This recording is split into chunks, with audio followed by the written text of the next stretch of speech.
pedir ajuda, então, dos universitários para projetar. E quero agradecer a Deus a oportunidade de estar aqui com as mulheres da igreja de Itacuruçá. Nós estamos velhas, né? 87, daqui a pouco vai ser 90, depois vai ser 100, 150. Então, a coisa vai cada vez aumentando mais. E os parabéns, então, a todas as mulheres da Igreja Batista Itacuruçá. Itacuruçá é um nome indígena, que Ita é pedra e Curuçá é cruz. E quando os colonizadores chegaram aqui, eles quiseram evangelizar os índios.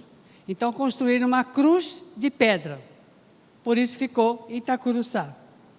Então, e aí, a gente lendo a história, é muito interessante, tem uma mistura de Conde de Bonfim, com Barão de Mesquita, com Barão de Itacuruçá. É tudo uma história só, um dependendo do outro e fazendo famílias. Mas é muito interessante a gente descobrir isso. Então, Tijuca, todos eles moraram na Tijuca, que é um bairro assim bem gostoso de morar, né? Então, não tem praia, mas tem gente. Então, nós agradecemos, então, de estarmos aqui. E aí, vamos lá, depende aqui dos nossos, olha lá, 87 anos, o que é? Jubileu de Nogueira. Jubileu de nozes. Eu peguei essas duas figuras, né, da noz fechadinha e a noz aberta. A gente hoje já compra ela toda aberta por quilo, né, em algumas lojas por aí, que eu não vou dizer o nome. Então, a gente compra e se alimenta dela. Mas, quando eu era criança, isso aí não podia faltar no Natal, porque essa é uma tradição portuguesa. E a gente pegava essa fruta aí, ia na porta e pegava a porta e botava na dobradiça da porta, quando a gente não botava o dedo junto também, né? E ali a gente arrebentava as nozes e caía tudo pelo chão, a gente ia comendo assim mesmo, então era uma festa só. Então, hoje nós estamos comemorando o Jubileu de Nogueira, que é uma árvore que dura até 300 anos. Isso não significa que a MCM de Itacuruçá vai durar 300 anos, mas é que é uma árvore longeva, né? Ela dura bastante. E ela tem quase 2 metros de diâmetro no tronco dela. Então, essa é uma informação que eu quero deixar para vocês. Seguindo. Mulheres firmes na continuação da história. Uma vantagem de ser velho é que a gente não lê história, a gente vive a história. Então, coisas que a gente fazia há algum tempo, a gente faz hoje, a gente nem imagina como é que era, né? Então, quando você olha para trás, quando que você podia pensar em estar num templo com ar-condicionado? E a gente vendo os missionários falando tudo encapotados porque estão num lugar frio. Então, estão com calefação, estão para esquentar, e nós estamos para resfriar. Então, essas são as modernidades que nós estamos vivendo hoje em dia. Então, vivemos a história, nós fazemos parte da história. Então, cada uma de nós, mulheres e homens da Igreja Batista Itacuruçá, faz parte dessa história. E a gente contribui para a história de acordo com aquilo que a gente faz, daquilo que a gente vive, daquilo que a gente é. Então, todos nós fazemos hoje parte da história da Igreja Batista Itacuruçá. Mas, então, vamos seguindo. E agora ficou pequeno. Parabéns, então, às nossas mulheres. Já falei sobre Ita. Interessante que, já falei em várias igrejas, a maior parte, não tenho pesquisa sobre isso, eu gostaria até de que houvesse uma pesquisa, que a grande maioria das igrejas começam com mulheres reunidas. É um grupo de mulheres que viram ponto de pregação, depois viram uma congregação, depois se torna igreja. Mas sempre começa com mulheres e crianças, porque a tendência é cuidar das crianças. Então, reparem que as mulheres se organizaram aqui na igreja no dia 11 de março. A igreja foi organizada dia 21, 10 dias depois. A criança nasceu antes da mãe, né? Se a gente for pensar desse jeito.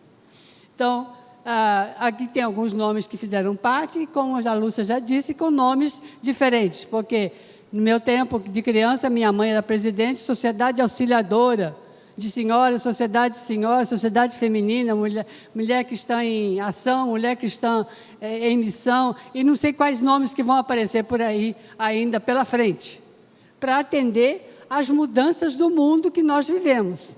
Então, é interessante que as mudanças que acontecem fora também refletem no nosso dia a dia. E aí, como foi em 1936, como é que era o mundo em 1936? Quando você pensa numa reunião de senhoras, que tinha uma revista, né? Depois veio a revista com os programas, e quando a gente vê hoje, a gente tudo pela internet. Outro dia eu fiz uma live com um pessoal de uma cidade do interior da Bahia, as mulheres reunidas na igreja, e eu falo sentada na minha casa, conversando com elas. Quando que eu podia imaginar que isso pudesse acontecer? Já tenho feito alguns. É muito interessante. Não sei o que vem daqui para frente, mas já está acontecendo a Mulher Cristã hoje, que é um grupo de mulheres que estuda os programas de avisão missionária por internet. Então, hoje nós temos essa facilidade toda, mas sempre pensando que nós estamos unidas e fazendo o trabalho de Deus. Então, diante desse aniversário, vamos lá? Eu queria trazer um presente para vocês. Aí eu fui procurar o presente, entrei em lojas, alguns presentes muito bonitos, mas muito caros, eu não podia comprar. Aí pensei em algumas coisas e depois eu descobri uma mensagem. Vamos lá? Uma mensagem que o apóstolo Paulo deixou para nós. Ele diz em 2 Coríntios 3, 2, como diz o pastor Israel, um arcaísmo.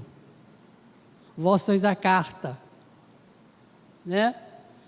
Vocês são a carta, a nossa carta, escrita em nosso coração, conhecida e lida por todos. Vocês demonstram que são uma carta de Cristo. Nós, todos, somos a carta de Cristo. Resultado do nosso ministério, porque era o empenho do apóstolo Paulo. Escrita não com tinta, nem digitada, mas com o Espírito de Deus vivo. Não em tábuas, nem em papel, nem em pedra, mas nos corações humanos. E aí, como eu gosto de pensar, vamos lá, mais um. Eu não sei quantos de vocês escreveram cartas. Alguém namorou com carta? A gente escrevia carta, né? Botava no envelope, ia no correio, selava, pagava o selo. A pessoa ia receber 8 dias depois. Quando chegava lá, a pessoa lia a carta, respondia, dali 15 dias você tinha a resposta. Fiz muito disso. Hoje não.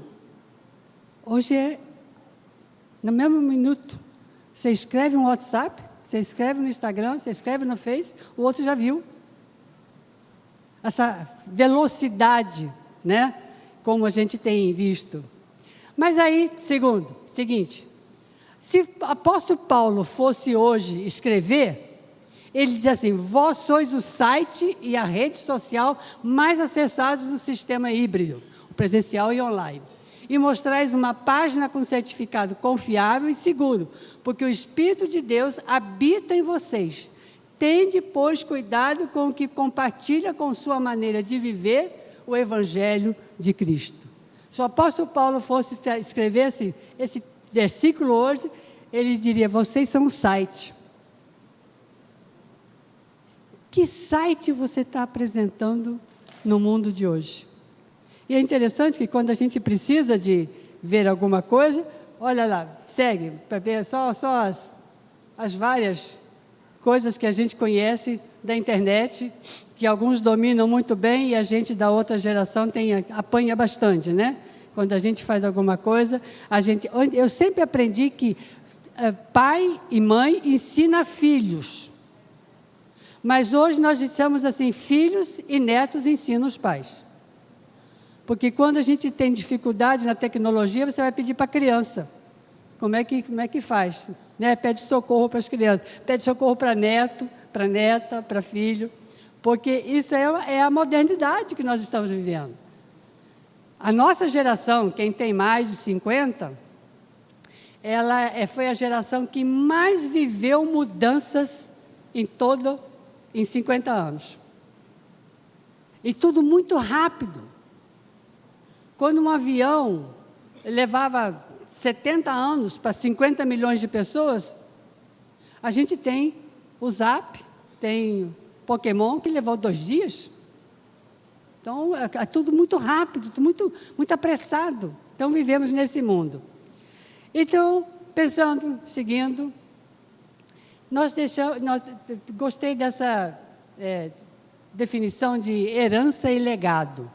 A herança que as mulheres deixaram para nós, as que começaram o trabalho aqui na igreja, as que continuaram durante muito tempo, e a gente vendo algumas figuras, algumas fotos antigas, a gente foi lembrando das pessoas que passaram por essa organização, que fizeram a sua parte. Hoje somos nós.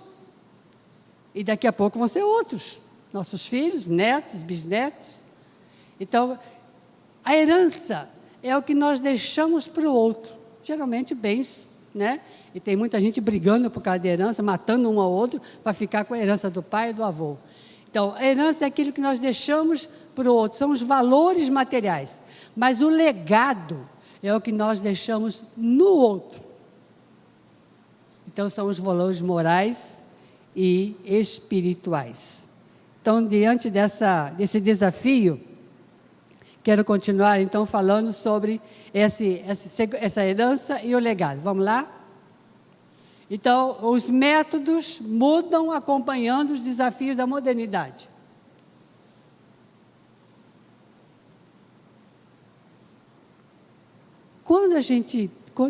Agora, é interessante quando a gente começa a pensar nisso, a gente lembra dos anos passados, por isso que estou falando que a gente vive a história.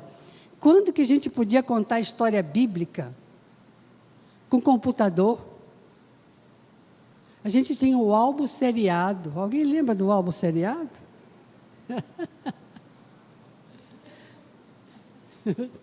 Nas EBFs, né? A gente usava muito. Então, o álbum seriado, que era aquele que a gente ia ali virando a página para poder o outro aprender. Mas a gente ensinava o quê? A palavra de Deus. Era álbum seriado, depois veio mimeógrafo a álcool, que a gente ficava rodando. Flanelógrafo, e aí. E hoje é tudo mais fácil, né? O que me chama a atenção é que os recursos foram mudando. Mas a palavra de Deus tem que ser a mesma, é ensinar as nossas crianças e os nossos jovens, então, a palavra de Deus. Então, os métodos passam, mas o legado que nós deixamos é ensinar a palavra de Deus. Então, elas deixaram para nós a herança da organização, seus objetivos, seus desafios, suas vitórias, e as organizações filhas, né? Porque a MCM tem a Mensageiras do Rei, e Sociedade de Criança, não, Amigos de Missões, né? E que no meu tempo de criança, Amigos de Missões era a Sociedade de Crianças, e tinha diretoria.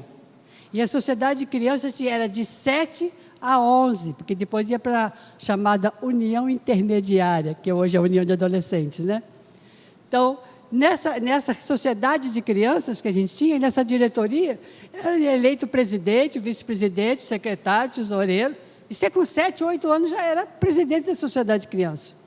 Então, as coisas mudaram. Hoje em dia, a criança nem sabe o que é presidente, só sabe que é o presidente da República, mas presidente da igreja, ninguém nem tem noção disso. Mas as coisas mudaram, porque os métodos mudaram. Mas o ensino da palavra continua o mesmo. Então, a herança com a organização e seus objetivos, tudo ficou para nós. E o legado é o que desejavam para o nosso crescimento. É o compromisso de cada um de nós com Deus. Então, diante desses desafios, seguindo então, meus irmãos, diante desses desafios, quais são os legados deixados para nós que devemos marcar as próximas gerações? Aí eu cito alguns. Compromisso pessoal com Deus. Por mais que mudem os métodos, por mais que mude a forma como se faz as coisas, mas o compromisso com Deus é basilar, é fundamental. É fundamental. Cada um de nós, adultos, jovens, crianças, adolescentes, tem que aprender a esse compromisso com Deus. Os métodos, as formas de fazer as coisas passam, mas o compromisso com Deus é permanente. Uma vida devocional levada a sério, chama de BO. BO é aquele boletim de ocorrência na polícia, né? BO é Bíblia e oração. Então, quando você faz um BO todo dia, Bíblia e oração. Então, você cresce. Então, uma vida devocional levada a sério. E isso é o alimento que constrói as nossas almas. Eu não posso dizer para você, olha, aqui está um prato de macarrão, coma para eu ficar satisfeito. Quem tem que comer o macarrão sou eu. Quem está com fome sou eu. Mas muitas pessoas falam assim, lê para mim. Não, você tem que ler. Você que tem que se alimentar. Você que tem que orar. Porque o alimento espiritual é buscado individualmente, não passa. Né? Alguém não faz um favor, eu pago para você ler a Bíblia para mim. Já pensou? Eu ia ganhar um bom dinheiro se eu fosse isso, porque alguém lê a Bíblia para mim. Né? Então, não é uma coisa pessoal. Então, a vida devocional tem que ser levada a sério. Os valores morais sem misturar com o mundo. Vivemos numa época no mundo em que tudo é possível, tudo é permitido, tudo é legal, e se você não faz, você está fora. E aquela pessoa que é comprometida com Deus, aquela pessoa que leva uma vida devocional com Deus, ela tem os seus valores morais e não se mistura, porque se misturar vai ser ruim. Então, que a gente tem que ter valores morais, custe o que custar. E aí me lembrei de Sifra e Poá, duas mulheres parteiras no Velho Testamento, que elas foram instruídas a matar os meninos quando nascessem. E o que elas fizeram? Elas disseram, não, quando a gente chega para atender a parturiente, os meninos já nasceram, porque as hebreias são muito rápidas no parto. É verdade, né? Foi uma condição que elas fizeram, mas pelo compromisso com Deus, elas não se deixaram levar por aquele costume. Então, são compromissos com Deus que a gente tem que ter bastante cuidado, né? Então, não se misturar com o mundo, é o que mais nós estamos vendo. Infelizmente, nós vemos muitos crentes que vêm à igreja como se fosse um desencargo de consciência. Eu fui na igreja domingo, eu assisti o pastor pregando, e eu cantei no coro, eu fiz uma porção de coisa. Mas durante a semana, é o site que só funciona no domingo. Liga o computador, só domingo que ele aparece ali. Mas os outros dias da semana, some. Está em outra. Não é isso que Deus quer de nós. O que mais? Valores espirituais não se delega. São propriedade da gente, né? Bíblia e louvor. Não adianta louvor na vida se não tiver vida de louvor. Eu gosto dessa frase. Não adianta cantar, tocar, se a sua vida não é uma vida de louvor. Parabenizo e invejo os que tocam, especialmente os pés da Tamara nesse órgão aqui, né? Porque ela de salto, ela toca na nota e eu fico olhando para o pé dela, fico dizendo, meu Deus, como é que consegue acertar a nota certinho? Especialmente quando é aqueles baixos, né? Bem baixo mesmo, que dá aquele som gostoso. Então, esse louvor. E uma das coisas que eu tenho aprendido é que nós temos uma série de línguas, né? Português, inglês, alemão, papapá. Mas na música são 7 notas, uma pauta, 2 claves, 3 claves e alguns acidentes. E com esse elemento você escreve hinos do cantor cristão, músicas clássicas, forró, samba e pagode. Não é verdade? Por isso que é a linguagem de Deus. A música é a linguagem de Deus. E a gente pode louvar a Deus com a nossa vida, de maneira que Deus possa ser agraciado com isso, né? Então, nós não delegamos valores espirituais, porque eles são nossos. E o testemunho, sal e luz. É interessante, eu sempre pergunto para a mulherada, quantas colheres de arroz você coloca numa xícara de arroz? Quantas colheres de sal você coloca numa xícara de arroz? Depende da colher? Não, geralmente você pega a colher de sopa, né? Se você colocar uma colher de sopa numa xícara de arroz, ninguém vai comer. Por quê? Porque é uma pitada de sal. E a luz, quando a gente viaja de noite em lugares bem desertos, tem uma luzinha ligada lá numa casinha, longe, longe, longe, e você enxerga a luz. Então, a vida cristã, o testemunho nosso, é aquela pitada de sal, que dá o gosto. Não é aquela pessoa que atropela os outros, não. Que se comporta de maneira que dá mal-estar. Mas é aquela maneira suave de agir, de maneira que as pessoas acreditem em você. E luz, porque brilha. É muito interessante quando uma pessoa fica assim, você é evangélica? Não, por que você está perguntando? Não, tem um negócio diferente. É interessante quando esse diferente se torna uma diferença na vida das pessoas.